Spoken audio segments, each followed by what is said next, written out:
sell-out, big crowd, a fine day, and I hope the best team wins. Thank you. Tim Terry at bat. Terry has had 4 base hits out of 9 trips to the plate in the series so far. There's a smash in the center field. DiMaggio coming in at the base hit. His 5th hit of the series. The only pitcher in the National League that ever won the most valuable player twice, because I not only started, I relieved, I done everything. In other words, anytime they handed me the ball, I pitched. The hitter is now on. It's left-handed, picks up that forward foot, is swung on. It's a drive deep out into right field. Shelter goes back. He can't get it. It's in among the spectators for a home run. It's into the line back of the left field stand. The Giants win the pennant, and they're going crazy. They're going crazy. At a meeting of our board today, they voted permission for us to transfer the New York Giants franchise to San Francisco. Does that mean you will definitely do it? That's right. Here's the pitch to Willie. Swung on, hit deep to left. Now one is way back. Relative by number 600 for Willie Mays. The Giants have won it in Von Marshall. Pitches a 5-hitter. They go to the last day of the season to win it. The congratulations are all for McCovey. The Giants are mobbing Willie Mack. And this crowd is on its feet as one. And a salute to Willie McCovey. People like Jimmy Davenport, who I love to death, Mays, McCovey, Marshall, Gaylord, Tito Fuentes, there's so many guys that you can never, ever forget. The 1-2 pitch. Warren belts it high and deep right field. Way back goes Monday to the fence. It is gone! Home run, Joe Morgan. And the Giants lead the Dodgers 5-2. A Giants' history. The tale of 2 cities.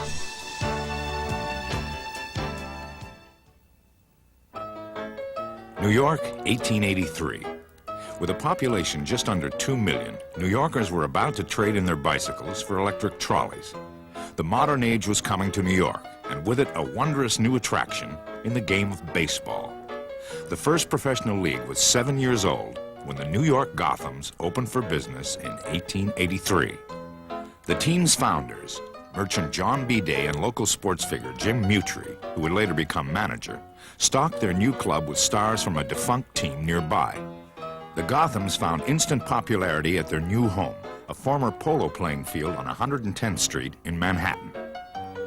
Among the Gothams' early stars were first baseman Roger Connor, catcher Buck Ewing, pitcher Mickey Welch, and shortstop John Montgomery Ward. Things went well until 1890, when the park was demolished, forcing the newly named Giants uptown to 155th Street and the new Polo Grounds. There, the Giants captured their first championship by taking the Temple Cup, baseball's forerunner to the World Series. New stars arrived in outfielder orator Jim O'Rourke, pitchers Amos Russi and Sir Timothy Keefe. The Hall of Fame would later welcome the trio, but for now, the Giants would welcome the 20th century.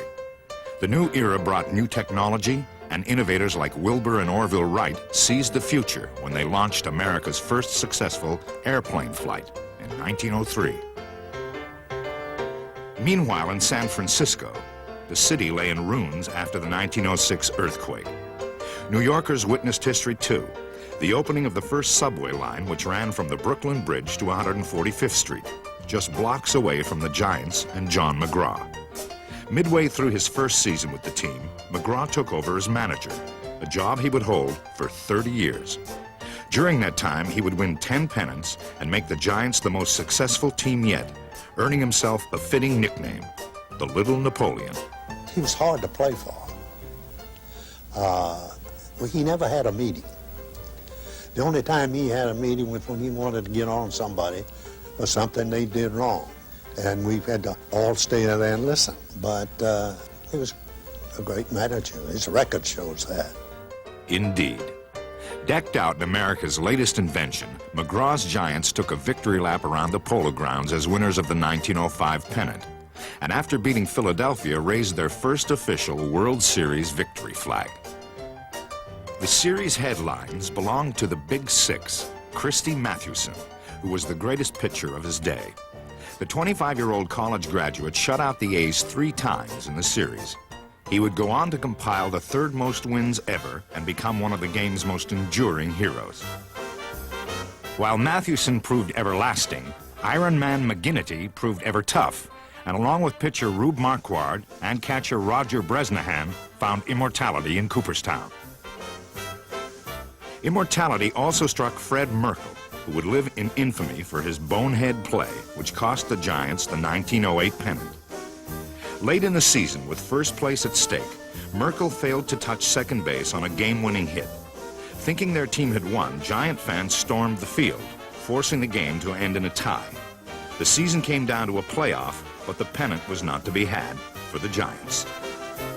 Tragedy turned to triumph, though, and in 1911, the Giants won the first of 3 straight pennants. But again, ill fortune struck, this time in the 1912 World Series when Fred Snodgrass muffed a fly ball that proved fatal. 3 years later, former Olympian Jim Thorpe was summoned to help restore the fallen Giants. Restoration did come in 1917, but the Giants stopped short of a series flag. Still, with future Hall of Famers Frankie Frisch, Ross Peps Young, and George High Pockets Kelly, the glory days returned. And as the decade drew to a close, Charles Stoneham bought the Giants and began a family ownership that would last 57 years. Welcome the Roaring '20s, which brought a wave of enthusiasm as the grim memory of World War I gave way to the promise of prosperity and high times. In New York, Giants fans flocked to the Polo Grounds as their team won a staggering 4 straight pennants. The first in 1921, when the Giants met their rival Yankees and new star Babe Ruth for a 7-game World Series, played entirely at the Polo Grounds. Behind Irish Musial and Frank Snyder, the Giants went on to a stirring victory and beat the Yankees again in 1922 to become world champions. In 1923, the now celebrated rivals met for a 3rd straight World Series. And for the first time, it was to be a Subway Series, in which fans would shuttle between the Polo Grounds and newly built Yankee Stadium. This time, Babe Ruth gained World Series stardom by hitting 3 home runs. The losing Giants found consolation in Casey Stengel's .417 series average. But the Giants needed no consoling the next year when they won the pennant with a Hall of Fame infield that included shortstop Travis Stonewall Jackson and third baseman Freddie Lindstrom. Bill Terry was one of 7 future Hall of Famers all told on the 24 Giants. He was only a rookie that season, but proved to be a quick learner. When I first went up, I was hitting the ball, meeting the ball good, and Mr. McGraw said, "Why don't you pull the ball?" I felt like I could get more base hits the other way, and I did. So much so that in 1930, Terry hit .401, the last National Leaguer to reach .400. What's more, his lifetime .341 average is still among the highest ever. After closing out his 14-year playing career, Terry remained with the Giants for 9 more years as manager. While the Giants prospered throughout the 20s, Americans found themselves in the midst of the Great Depression by the close of the decade. With hard times hitting just about everyone, baseball gave New Yorkers something to cheer about. In 1933, the Giants ran away with the pennant, winning 104 games, and were back in the World Series, this time against the Washington Senators. We're out to beat the Giants. We know it's going to be a real hard fight, but we're going to try our best to knock them off. The Giants are a great ball club. Won the pennant in the National League, and I believe that we'll beat Washington in the series. 2 of the nation's leading citizens came out for Game 1. Joe, got to keep up the American League's good work now. I know you're going to have a tough time with those Giants. Especially with Mel Ott, who gave Washington pitching the toughest time of all. Hitting .389 in the series, Ott's home run in Game 5 made the Giants world champions. No doubt a sweet victory for the small outfielder who never played a day in the minors and who arrived at the Polo Grounds at the age of 17 after a successful tryout. Famed for his distinctive batting style, the left-handed hitting Ott was perfectly suited to the Polo Grounds. And during his 22-year career with the Giants, led the league in home runs 6 times, finishing with 511. Behind Ott's offense, the 1934 world champion Giants opened spring training with great expectations, due in large part to a highly publicized pitching staff. We have the pitchers and catchers reported today to start work for the 1934 season, and I believe that all the boys feel as I do that the Giants will be able to repeat this year. What do you say, boys? So am I. We had what we called the Big Four. We had Hubble, myself, Freddie Fitzsimmons, and Leroy Parmalee, and I guess that's the first publicity that was ever really given to a staff as a whole. And it was a great staff. Due in large measure to screwballer Carl Hubble, one of the game's most dominant pitchers of the 1930s. King Carl moved sports writer Haywood Broun to write, "During the reign of Hubble, first base is itself a marathon route." Carl had perfect control. He had a fairly decent fastball, not an overpowering fastball. He had a good screwball, and he had a good curveball.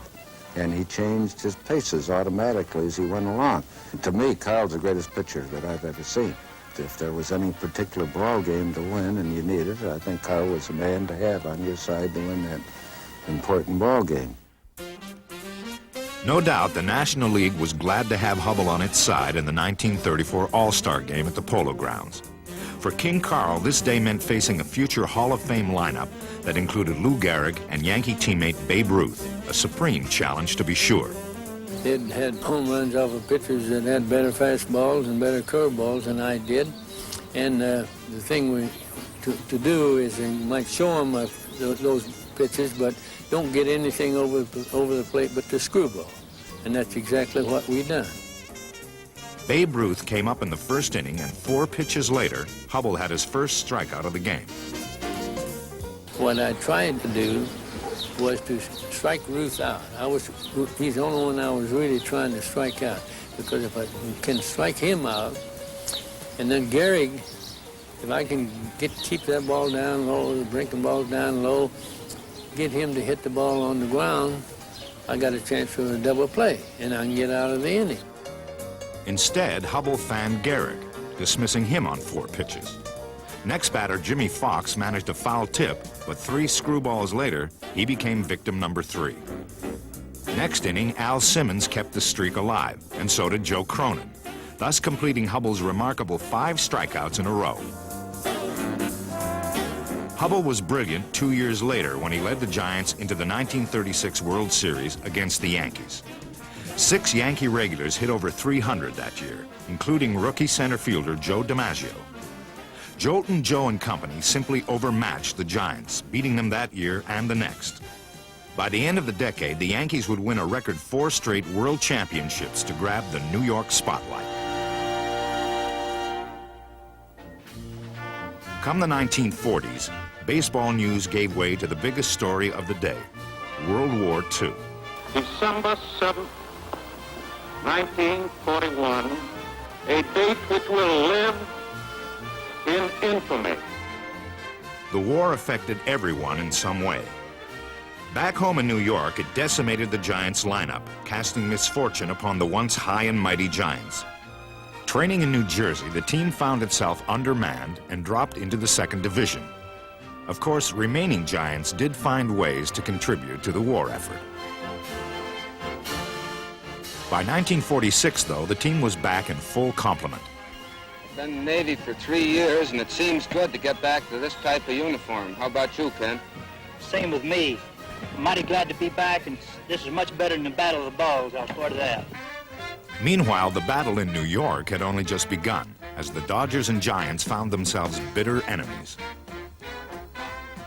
Nothing stirred up the rivalry more than the shocking news in 1948 that the Dodgers' Leo Durocher would replace Giants manager Mel Ott, the man about whom Durocher had uttered the immortal words, "Nice guys finish last." There was nothing nice about Durocher, according to Giant fans. It was obviously a big bombshell. Durocher, who was a Dodger, and we were not doing very well. We were, I guess, in 5th place at that time. The story they tell me is that Horace talked to Leo and got a hold of him, went up to his apartment. I told him I couldn't accept the job. I said, you've got a manager, Mellott. And he reached in his pocket and he took out a letter that Mellott had resigned 2 or 3 weeks previous. And we made the deal within 2 minutes. I was the manager of the Giants. Well, he started out, I think, in Pittsburgh, and then we went over to Brooklyn. And Leo got a very loud boo from both sides, I guess. But we beat him that day. Beat the Dodgers had become the war cry at the Polo Grounds, and Giants fans exercised no restraint when it came time to face their hated rivals. In those days, they played each other 22 times, 11 in each park, so you got to play quite often. But it created excitement. Magley against Jackie Robinson. Magley, whom they called a Bob, always giving you a close shave, would throw at Jackie's head. And the next moment, Jackie would lay down a bunt towards first, hoping to draw Magley to the base so he can spike him or knock him over. Alvin Dark would run it to third and crash into Jackie Robinson, who was always in constant turmoil and constant excitement. If the rivalry sparked excitement, so did the arrival in 1949 of third baseman Hank Thompson and outfielder Monty Irvin, the first black players on the Giants. My happiest one, when I first put on the Giant uniform, I'll never forget it. Hank Thompson and I, we reported at the same time. You know, he was our third baseman. DeRocher came over, wished us the best of luck, and took us around and introduced us to all the players. I heard him talking to the press, and he said that, I don't care about a guy's color. He said, as long as he can play ball for me. That I liked about him. In 1951, a rookie by the name of Willie Mays arrived fresh up from the Giants Farm Club in Minneapolis, where he was hitting a rather noticeable .477. Just 20 years old, Mays came with the unenviable task of turning star at once. But with an 0-for-12 start, he soon felt the pressures of the big town. I didn't break in New York right away. I played 3 games in Philadelphia and did fairly good. We won all 3 games. I didn't get no hits, but I hit the ball well. I played defense very well, but something happened to me, like when I went to New York. I got a little nervous. I was afraid of the city, and now we're playing Boston in the Polo Grounds. I got all kinds of chances, and Mays is the hitter every time. And he double play, pop up, strike out. I guess I was crying when I went into the clubhouse. And we had an old fellow by the name of Freddie Fitzsimmons, and he went into the clubhouse and he told Leo I was out there crying. So Leo came to me and he says, "What's wrong, son?" He said, "He never called me Leo or never called me Mr. DeRocher. Missa. Mr. Leo, he did it too fast for me. I can't play here." And he went out of sight. And I said, "Willie, I brought you here to do one thing, play center field. And as long as this uniform here says New York Giants, and I'm the manager, you will be in center field every day." Next day, Spawn pitching, first ball, Spawn, he hit it right on over the roof. And from then on, he carried us on his back for 6 weeks. If Mays almost single-handedly kept the Giants in the pennant race in 1951, Monty Irvin proved a worthy accomplice. 44 home runs between them, and for Irvin, a league-leading 121 RBIs. As inspiring as both players were, the Giants found themselves 13.5 games back of the Dodgers on August 11th, a seemingly insurmountable lead. But en route to 23 wins apiece, Sal Magley and outstanding right-hander Larry Jansen set the Giants on a furious pace. They won 16 in a row and completed a miraculous comeback in which they caught the Dodgers. I think back now, and I ask myself, how did we do it? And the reason being is that we loved and respected each other. We had fun on the train, we had fun in the field, we had fun in the clubhouse, and Leo just kept egging us on. Never would say, "Let's win the pennant." He always said, "Let's see how close we can come."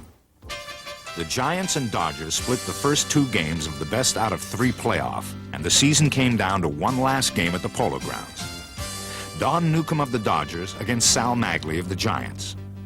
With 3 runs in the 8th, the Dodgers carried a commanding 4-1 lead into the bottom of the 9th. But the Giants mounted another improbable comeback against Newcombe, as Whitey Lockman doubled home Alvin Dark, cutting the Dodger lead to 4-2.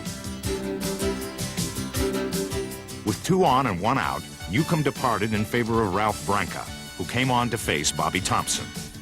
Bobby hitting at 292. He's had a single and a double, and he drove in the Giants' first run with a long fly to center. Brooklyn leads at 4-2. 1 out, last of the ninth. Branca throws. There's a long strike. I can't be, I believe. The Giants won the pennant. The Giants won the pennant. The Giants won the pennant. The Giants won the pennant. Bobby Thompson hits into the lower deck of the left field stand. The Giants won the pennant, and they're going crazy. They're going crazy. At the time I made that swing and lucky enough to hit the ball out of the park, and we won. I never thought they'd be talking about it years later. All it meant to me was that we beat the Dodgers, and I guess we had a rivalry that was second to none. At least they feel that way in New York. By Bobby Thompson hitting the home run, he took himself off the hook because he didn't come up with a couple of balls at third base. And he got Willie off the hook because Willie was a rookie, and he didn't have that much experience, and he was over there dying saying, "Oh, Bob, please do it because, you know, I don't want to have to try to do it myself." I was so nervous that I'm on deck, and everybody was at home plate, and I didn't move. I didn't understand what was happening until everybody started jumping up and down. We won the pennant. You could hear Russ Hodges on the loudspeaker saying the Giants won the pennant. They didn't hit Don me. Hey, put the bat down. Go to home plate. Now, if you ever see a film again, you'll see number 24 coming last into home plate. Thompson's shot heard round the world propelled the Giants into the World Series against their other New York rivals, the Yankees. But the Giants had run out of miracles, and for the third straight year, the Yankees were the lords of baseball. Early in the 1952 season, Willie Mays went into the Army, and suddenly the Giants went lifeless.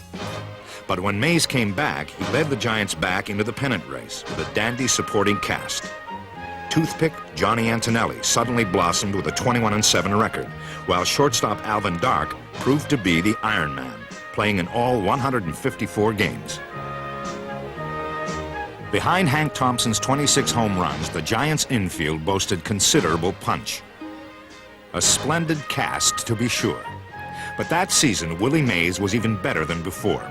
He smacked 41 homers, hit a league-leading .345, and has always played an unparalleled center field. For that, Mays took home his first MVP, and the Giants brought home the pennant, which they clinched by beating the Dodgers at Ebbets Field. While the team celebrated the pennant, Giant fans deified Mays. He may have come from Alabama, but he belonged to New York. A supernatural man who just did what came naturally. There's only 5 things you can do to be great, and that's hit with power, run, field, and throw. That's God-given. Mays could do it all. He did things that no other player could do. Willie Mays is the best ball player I have ever seen. I love him. I wish I had 6 sons just like him. As it turned out, Mays was all the Giants would need against the heavily favored Indians in the '54 World Series, when he sent shockwaves through the Polo Grounds and Vic Wertz in the 8th inning of Game 1 with 2 on and the score tied. There's a long drive way back in center field, way back, it is gone! Willie Mays just brought this crowd to its feet with a catch which must have been an optical illusion to a lot of people. When the ball was hit, in my mind, that I didn't think I was going to miss the ball. My mind is that I was worried, how was I going to get the ball back into the infield? That's the only thing I was thinking about, and 2 men was on now. He had the presence of mind to get rid of the ball right away. He wheeled and then threw a strike to second base. For some reason, Willie tries to downplay that catch. But I'm here to tell you right now, when the ball was hit, he didn't know that he was going to catch that ball. And I asked him on the way in after we got the 3 outs, I said, I didn't think you'd get to that one. You know what he told me? He said, I had it all the way. I said, you did, huh? I said, okay, that's good enough for me. With things going the Giants' way now, Dusty Rhodes came up to pinch hit in the bottom of the 10th and smacked a fly ball to right that just made it over the fence. Home run it was as the Giants went on to an astonishing 4-game sweep, upsetting a Cleveland team that had won a record 111 games that year. I've always dreamed and had an ambition to be on the same club that won a world championship, to be part of it. And I really am deeply grateful for the New York players, and I'm sure Mr. Stoneham and all the New York fans are too. The world champion Giants took to the streets of New York for the series victory parade. No one knew it then, but that 1954 celebration would someday become a bittersweet memory. Because 3 years later, following the 1957 season, the Giants would pack up and head west to San Francisco, a move largely brought on by declining attendance. At a meeting of our board today, they voted permission for us to transfer the New York Giants franchise to San Francisco. Does that mean you will definitely do it? That's right. We spent 2 years here in 56 and 57 not drawing people to the Polo Grounds. We'd had reasonably decent teams. We'd just won the World Series in 4 straight games in 54, and we were drawing about 600,000. It was just an economic necessity, but to leave a place that you've been brought up in is very difficult. The New York Giants took the field for the last time on September 29, 1957. There were only 11,000 fans at the game, among them Bill Rigney and John McGraw's widow. And so, with the 9-1 loss to the Pirates that afternoon, the Giants closed out an historic stay in New York that lasted 75 years. When I was a kid, I went to games in the Polo Grounds, and I'm talking about 10 years old, 11 years old. All my heroes were Polo Grounds people, Carl Hubbell, Bill Terry, Mel Ott. It's very hard to leave a place like that, and it was a great ballpark to watch baseball in. It was a great ballpark to play baseball in, according to the players. It was very traumatic, really. That, ladies and gentlemen, is the Polo Grounds. Historic in baseball memory, where the New York Giants played for 46 years. So many friends, so many fans. Yes, ladies and gentlemen, that is the Polo Grounds. The tumult and the shouting may die. The captains and the kings may depart. Lest we forget. Lest we forget.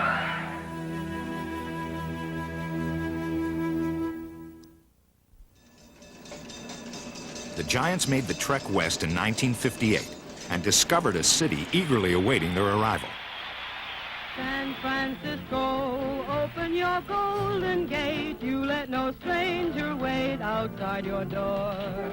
San Francisco, here is your wandering one, saying I'll wander no more. Home for the Giants now meant Seals Stadium, a cozy minor league park which maybe wasn't quite what the new residents had in mind. But Bay Area baseball fans would not disappoint the Giants. After all, they'd seen future Hall of Famers like Lefty Gomez and native son Joe DiMaggio, both of whom left everlasting memories on their way to the majors. Facing the also transplanted Dodgers, the Giants' debut seemed like old times. They trounced L.A. and the rivalry was alive and well on the West Coast. So were new stars like third baseman Jimmy Davenport, who joined the first wave of Giants starting their careers out west. There was also the baby bull, Orlando Cepeda, who began his illustrious career by winning Rookie of the Year. Cepeda arrived that spring with so much promise that owner Horace Stoneham said, "If this kid doesn't make the club, I'll give the franchise away." I remember 1958. In spring training, Sporting News picked me up to be the Rookie of the Year. I don't believe in pressure, so I just tried to be myself. I have the confidence that I was a good ball player, and whatever I did didn't surprise me because I knew I was capable to do it. By 1958, Willie Mays proved he was capable of just about everything. He marked his first West Coast season by playing brilliantly. He led the league in runs and stolen bases, but still he couldn't seem to gain acceptance from San Francisco fans. It wasn't that they didn't like Mays, but to them Mays was a New Yorker. I mean, it wasn't that he did anything wrong. That first year he batted .347, which is the highest average anybody's ever recorded as a San Francisco Giant. And yet people were crazy about Cepeda. He was a Rookie of the Year. It was just that they wanted something that they could cling to. Mays was an import. But Willie McCovey was one of their own. Summoned in late July of '59, Stretch was an instant smash, going 4 for 4 against Robin Roberts in his debut. And despite playing just 52 games, was named Rookie of the Year. I came up in July 30th, I think it was, and I went 4 for 4 against Robin Roberts and went on to hit .354 that year with 13 home runs. I was hitting .372 in the Pacific Coast League when they called me up at the time. I had already hit 30 home runs, and that was so much more than the other guys in the league that even though I left in July, I still ended up leading the Pacific Coast League in both home runs and RBIs that year. 59 was an amazing season for me overall. In 1960, the Giants moved again, this time to newly built Candlestick Park. Opening day, April 12th, brought out more than 42,000, including a host of dignitaries. Sad Sam Jones took the mound honors and threw a 3-hitter as the Giants christened their new ballpark by beating St. Louis 3-1. 3 months later, a 21-year-old Dominican right-hander arrived. Juan Marichal gained immediate fame by pitching a 1-hitter in his major league debut. If anyone doubted the rookie's staying power, Marichal's 243 lifetime wins answered the skeptics. This guy was not a thrower. He was a finesse pitcher from the day he broke in and had a 1-hitter against the Phillies. When you watch him when he first comes up, you don't have the sense of history to compare him, and you don't really know how great he is. It's only after he retires and you look back at his accomplishments and you realize how marvelous he was. Nicknamed the Dominican Dandy, Marichal became the preeminent pitcher of the 60s. In 1963, he threw a no-hitter and had his first 20-win season. 5 others would follow, as the Hall of Famer proved to be the winningest pitcher of the decade. He was like an artist, like a Picasso. He was perfect. He was a great control, great competitor. Marichal, he's right there with Sandy Koufax and Bob Gibson, the best. Marichal defied comparison when it came to his celebrated leg kick, a trademark he adopted in the minors and which proved to be surprisingly effective. I feel good throwing overhands. I feel good kicking my leg, and I fall in love with the style. Then I read after I came to the Major League and I faced Mickey Mantle that he said that it was very hard for him to follow the ball because the first thing he saw was the glove, then the leg, and the last thing he seen was the ball. So that encouraged me to keep doing that, and I think it paid off. As it turned out, Marichal was one of several Latin players to pay handsome dividends to the Giants. There was Jose Pagan and outfielder Felipe Alou. Later, brother Matty arrived, and in 1965, when Jesus followed, the Giants claimed the distinction of being the only team to have 3 brothers in the same outfield. Also foreign-born, Masanori Murakami became the only Japanese major leaguer, pitching 2 seasons for the Giants. With such talent stalking the Giants in the 60s, the team boasted a wealth of power. But no Giant showed more clout than Willie Mays did on April 30th, 1961 in Milwaukee. Mays recovered from a fainting spell the night before to homer his first time up. He smacked 2 more homers and then came up for the 5th time. The 2-0 delivery, and Mays sends another one. Tell it, bye-bye, baby. Aaron doesn't even move. It's going far up into the center field bleachers. Willie Mays has tied a record, 4 home runs in a game. And I had a chance to hit the 5th one. I was on deck when Davenport flied out for my 6th time up. I came up 5 times. The 3rd time I was up, I hit a ball up against the fence, and Aaron caught it. He was playing center field. He caught that one. But I think the feeling is going around the bases 4 times and saying, man, I hit 4 home runs. It's such a feeling that you can't explain.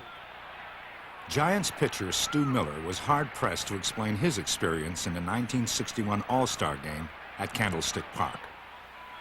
I came in relief in the 9th inning, and I believe there was 2 men on base, second and first.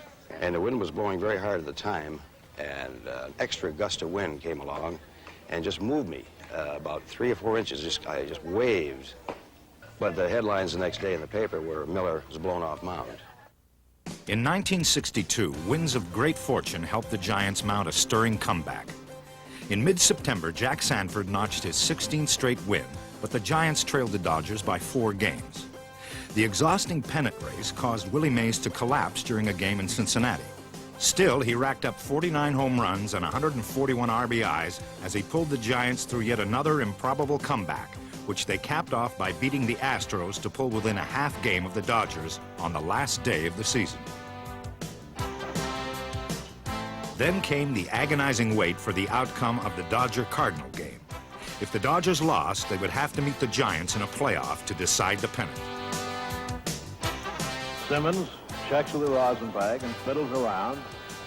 He knows the importance of this pitch. So does Gilliam. He pops up to Javier. We have a playoff. And San Francisco was about to have its first playoff victory when the Giants clobbered LA in the opener at Candlestick Park. The series shifted to Los Angeles for Game 2.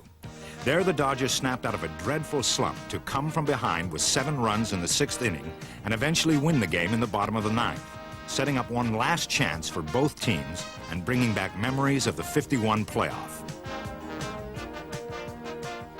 In the decisive game, Juan Marichal failed to hold an early Giant lead as the Dodgers rallied in the 7th inning, and then with victory in their grasp, went to the 9th with a 4-2 lead. But the Giants struck back, erupting for 4 runs in the inning. Then with 2 out and a 2-run lead in the bottom of the 9th, the Giants found themselves on the verge of their first San Francisco pennant. Here's one. Here's the pitch. A line drive to center. This could be it. Mays waiting. He's got it to go for the pennant. The Giants have won, and as Pierce is mobbed by the Giants, they won it 6-4 on a dramatic 4-run rally in the 9th. The Giants are going crazy down there. Meanwhile, back home, the city of San Francisco was going crazy too. But the full celebration had to wait for the Giants, who were coming home for the World Series. Gentlemen, our people on the ground have informed me that there are over 75,000 of your enthusiastic supporters down there. They've broken through police lines. They're out on the runway, and we may be forced to land at an alternate airport, but we'll keep you informed. A tumultuous reception mobbed the Giants for a victory party the likes of which San Francisco fans had never thrown. Of course, there was nothing new about a Giant-Yankee World Series. What was new was the matchup of the game's 2 premier center fielders, Willie Mays and Mickey Mantle. Jack Sanford grabbed the headlines, though, when he pitched the Giants to victory and a series split in Game 2. But when the series moved to New York, the Yankees went up 2-1. Then a little-known second baseman emerged from obscurity in Game 4. 2 innings after failing to come through with the bases full and promising to try harder, Chuck Hiller became the first National Leaguer to hit a grand slam in the World Series. Behind Hiller's clout, the Giants tied the series, but a Yankee victory untied it the next day. Moving to San Francisco, the series would be put on hold as torrential rains forced a 3-day wait for Game 6. When the series did resume, the Giants rewarded their fans' patience. In a masterful pitching performance, Billy Pierce went the route as he 3-hit the Yankees to even the series and bring down the curtain for the final act. Game 7 turned out to be a heart-stopper, in which pitching again dominated. In the 5th, the Yankees eked out a run, and their defense helped keep the score at 1-0 until the last of the 9th. Then Matty Alou gave the Yankees a jolt to lead off the inning. The next 2 Giants struck out, bringing up Willie Mays with 2 down and World Series hopes barely flickering. Mays drilled a line drive to right that for a moment looked as if it would tie the game. But Roger Maris, plus the wet grass, conspired against the Giants. Maris was playing me to pull, and he cut the ball off before he could get to the fence. If that field was dry, that ball goes to the fence, Matty score, I'm on third. So we got runners on second and third with 2 outs, and I'm coming up. Ralph Houk goes out to the mound to talk with Ralph Terry, and I thought they were discussing as to whether or not he wanted to walk me or not, because I hit a home run off him in the second game of the series. I had even hit a triple off him in that particular game. Terry, I guess, elected to pitch to me, and the first pitch he threw to me, I hit it long and foul over the right field fence. I got way out front of it. Then the very second pitch, I had a line drive that I thought and everybody else thought was a base hit that was going to win the series, because we knew Mays was going to score from second base, but I didn't know Richardson was standing there. I found out later that he wouldn't have been playing me over there, but apparently he went over there to kind of smooth off the infield a little bit, and before he could get back around to where he would have pitched me, I guess Terry was already in the process of making his pitch.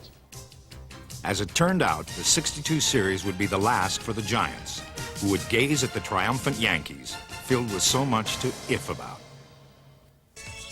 Willie McCovey may have wondered what could have been, but Giant fans never looked back once McCovey arrived. It's unlikely any slugger hit the ball as consistently hard in the 1960s as McCovey. Besides an MVP award, he is the only National Leaguer to win back-to-back home run and RBI titles. Even when opponents shifted their defense to combat his line drives, McCovey simply drove the ball out of reach and finished his career with 521 homers. Also to the delight of Giant fans, third baseman Jim Ray Hart fulfilled his promise when he arrived in the early 1960s and helped spark the team's steady success throughout the decade. I remember when Jim Ray joined the club, the former publicity director Gary Schumacher said he hit some over buildings. He'd seen him in the minor leagues, and he could. And he played pretty good third base. He never made a mental error. Jim Ray was, in my opinion, the most underrated Giant who ever played. In the Polo Grounds or out of it. There was nothing underrated or understated about Giants' offense, which featured the long-running cast of Mays and McCovey. If the 60s meant turmoil in America, they meant high times at Candlestick, where Giant bats prompted a popular refrain. There's a long drive to deep right center field.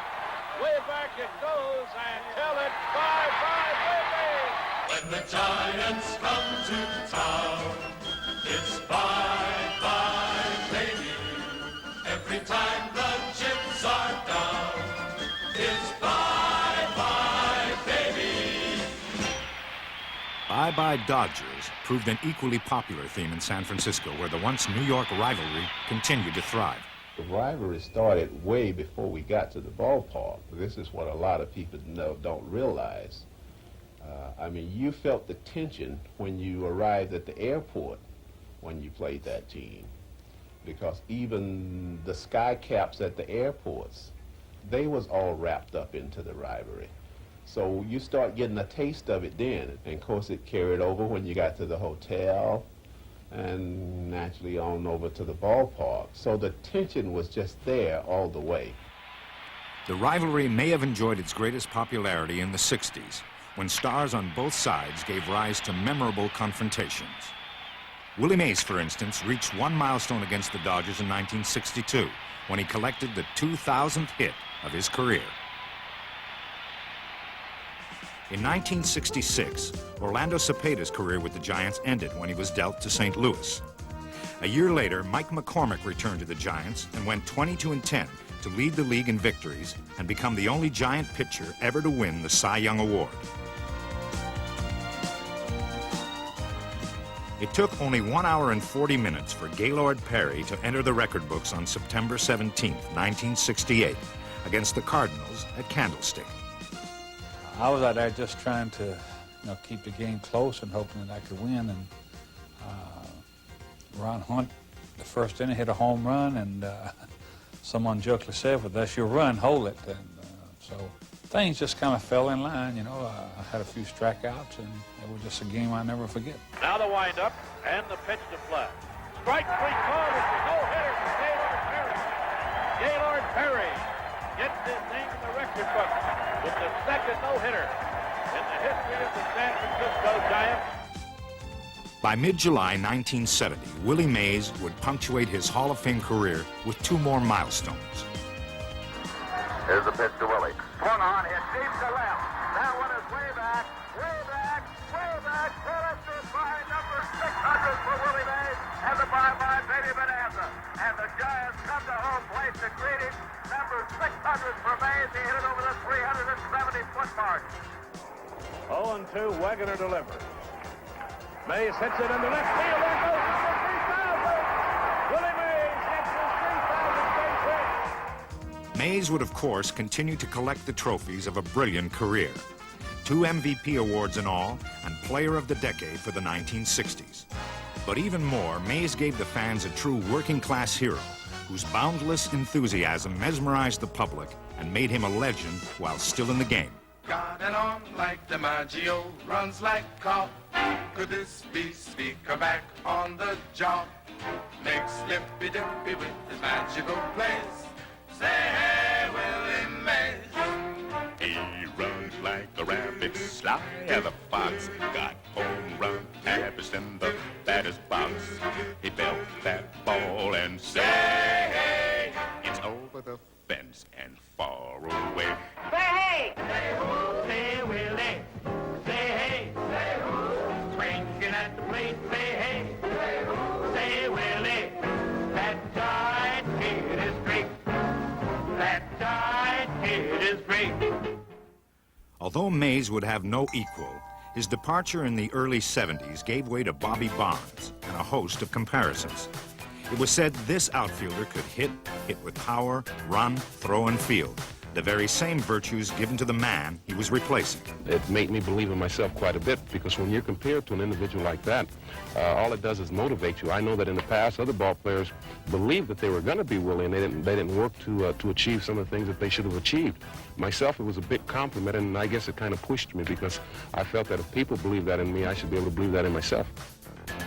Bonds did find that confidence, and like the man before him, possessed that rare combination of power and speed.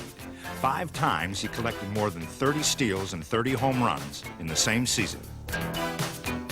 His best year came in 1973 when he scored the most runs in the league in 3 years. He also stole 43 bases, but fell 1 home run shy of becoming the game's first 40-40 player. Perhaps Bonds' greatest reward, though, came in 1971 when he carried the Giants to a glorious finish. Manager Charlie Fox and his young Giants were making a convincing run at the pennant that year.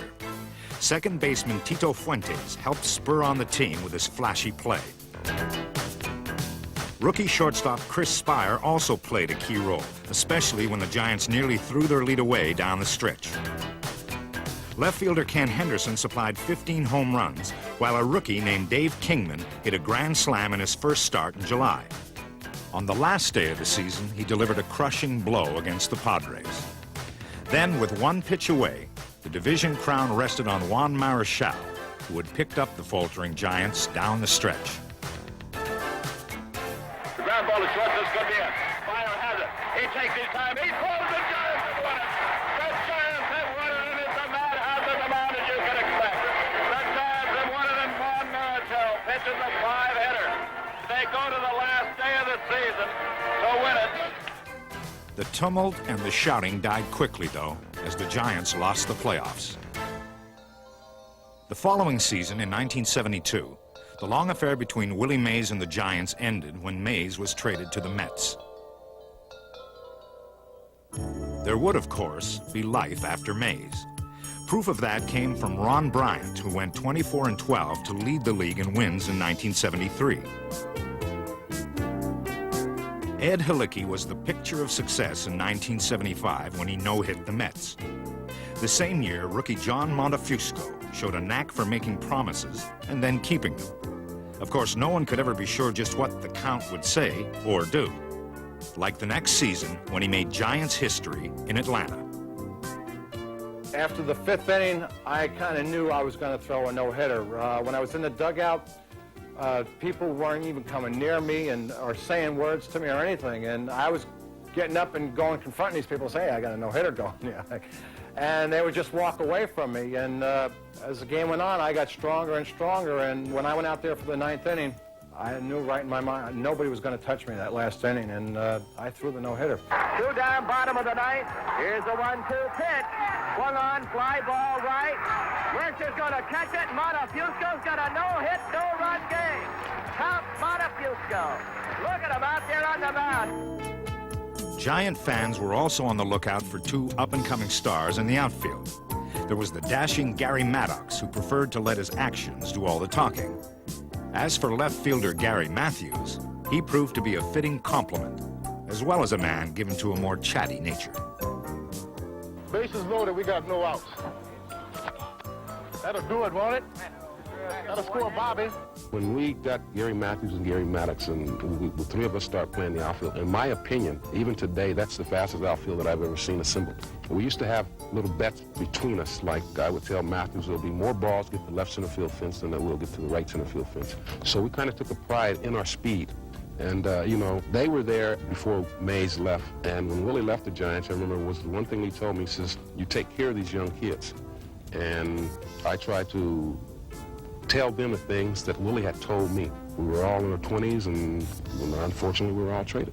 There's no telling what that organization would have did. These youngsters were on the threshold of having a great career, and the reason that they didn't stay here wasn't because of their lack of talent. It was a matter that Mr. Stoneham was in financial trouble, and gradually he started weeding out the good talent, and he did it to keep the ship afloat for a couple more years. I mean, they got rid of everybody. You know, within a space of 3 or 4 years, Mays went, McCovey went, Marichal went, and then these youngsters started going. You know, it was sad, but sadness pervaded the whole organization then. I mean, we were all convinced that, gee, this is really bleak, and they might even leave, and they would have left in '76 if it weren't for Mr. Leary. I mean, they were gone. It looked as if the Giants would end up in Toronto. But in a last-minute crusade, San Francisco Mayor George Moscone went to the National League and to court and finally located 2 investors to save the Giants, Bob Lurie and Bud Herseth, who agreed to buy the team. At a board meeting, they did agree to sell it to Toronto, and I was in touch with Mayor Moscone and with a lot of people, and we finally did make the offer and went to court and was awarded the franchise. The town and the team were saved. If hard times on the field strained their relationship, the near loss of the team strengthened it. All of a sudden, players that weren't really friendly with each other were hugging each other and kissing their wives, and it just seemed like we became a family. The family's prodigal son, Willie McCovey, returned as comeback player of the year in 1977, and 2 years later became the most prolific left-handed home run hitter in National League history. By then, a young Jack Clark was doing his best to uphold the family name, and in '78 played a key role in the Giants' dramatic season. So did Vida Blue, who joined the team that year and proved to be the Giants' ace on the mound, where he led the team with 18 wins, including 10 in a row. The Giants got a huge taste of first place, prompting the biggest home attendance in 18 years. But they faded down the stretch and fell out of contention. 2 years later, before a near full house at Candlestick, Willie McCovey came off the bench to face yet another crucial moment. In a career that spanned 4 decades, McCovey always had a knack for delivering the big hit, and now against the Dodgers would like nothing more. McCovey, the man who has hit 521 home runs in his fabulous career. Swung on and hit into the alley in right center field. A base hit going all the way to the wall. Then he sent it around third. He's coming home. And the ball game is over. McCovey with a double. And the Giants have won it. The congratulations are all for McCovey. The Giants are mobbing Willie Mack. And this crowd is on its feet as one. And a salute to Willie McCovey. So at the age of 42, Willie McCovey closed out his Hall of Fame career in much the same way he had begun it 22 seasons earlier. Marking another era, the Giants' 25th season in San Francisco found manager Frank Robinson boasting an admirable lineup. There was second baseman and future Hall of Famer Joe Morgan, Jack Clark, the team's offensive leader, former Dodger Reggie Smith, and a new kid, Charles Davis, who went by the name Chili and who came with commendable switch-hitting skills. The Giants were also strong in the bullpen, where Greg Moonman Minton, Al Holland, and Gary Lavelle combined for the most saves in San Francisco history. Maybe not a celebrated lineup, but the 1982 Giants had enough heart and talent to muster their best record in 11 seasons. I was more impressed with the way those guys handled the pressure down the stretch than any other ball club I've been with. Obviously, when I was with the Reds, we had the best team, so we should win. When I was with the Giants down the stretch, we did not have the best team, talent-wise, but I think maybe they had the biggest heart. And never was it better displayed than on September 30th in a critical game against Houston. The Giants came from 5 runs down against Nolan Ryan, And then Ron Pruitt came up to pinch hit. Last chance for the Giants, and hopefully Pruitt's first hit of the season. Bases loaded. 6-5 Astros lead, 2 out, bottom of the ninth. Line by Smith. 3-1 pitch. Swung on. A little looping fly ball back at second base. It's going to drop. Base hit. Evans scores. Leonard scores. The Giants have won the ball game. We're back in the race. Holy cow. But the cries at Candlestick died soon after when the Giants' pennant hopes were dashed. If the Giants couldn't win, they could do the next best thing: knock the hated Dodgers out of the race. So on the last day of the season, with the division crown still in question and a packed house at Candlestick, Joe Morgan came up in the last of the seventh with 2 on and the Giants down by a run. The 1-2 pitch. Morgan belts it high and deep right field. Way back goes Monday to the fence. It is gone. Home run, Joe Morgan. And the Giants lead the Dodgers 5-2. For the Dodgers, the '82 season was suddenly over, cut short by an old nemesis. And so, too, ended the Giants' campaign. But for them, all's well that ends well. Nothing, however, went well the next year as the Giants began a stretch of 3 disappointing seasons. Of course, die-hard fans suffered too. But if the losing was bad, it wasn't nearly as painful as the Candlestick chill. Of course, enduring such hardships didn't go without a reward. For those hardy loyalists, the Giants awarded the Croix de Candlestick, a medal of patience and stamina bestowed upon those stalwart souls who dared to survive an extra inning night game. Giant fans needed no incentives to come out to Candlestick the following July to welcome the 1984 All-Stars, among them the Giants' own Bob Brenly and Chili Davis. Before the biggest crowd ever at Candlestick, 81-year-old Carl Hubbell threw out the first pitch, 50 years after his record-setting All-Star performance. Ironically, Hubbell's record was about to be eclipsed when Fernando Valenzuela of the Dodgers fanned 3 straight American leaguers. Rookie Dwight Gooden of the Mets matched the feat the next inning, as the pair combined for 6 consecutive strikeouts and a new All-Star record. There wasn't much new for the Giants, however, in 1985 when they lost 100 games. It was the team's most losses ever and prompted big changes. So, welcome new president and general manager Al Rosen, who did some quick figuring and came up with a list of maladies. A team that needed help, a team that had to be completely reevaluated from a talent standpoint. Many players would have to go. Many would have to stay, and trying to get the players who stayed to understand what was meant by competitiveness, spirit, esprit de corps, pride in the uniform, pride in being a San Francisco Giant. New manager Roger Craig helped to instill that sense of pride. A pitching coach by trade, he brought the pitching staff from rags to riches with his magical split-fingered fastball. Craig also introduced a new motto and convinced the Giants they could be contenders. A not-so-modest proposal, maybe, but with standouts like freshman first baseman Will Clark, his rookie cohort Robbie Thompson at second, and veteran outfielder Jeffrey Leonard, the Giants would go far in '86. In fact, they stayed in the pennant race until August. Mike Krukow was also a big reason for the team's success, as he became the first Giant since 1973 to win 20 games. Thus adding to a long and distinguished line of great Giant pitchers, beginning with Mickey Welch more than a century ago. The history of the Giants opens up a treasury of names and events that span more than 100 years and 3,000 miles. A team that has produced 45 Hall of Famers and countless memories. From New York to San Francisco, from the past to the present, the Giants endure to make this tale of 2 cities a story of love and devotion.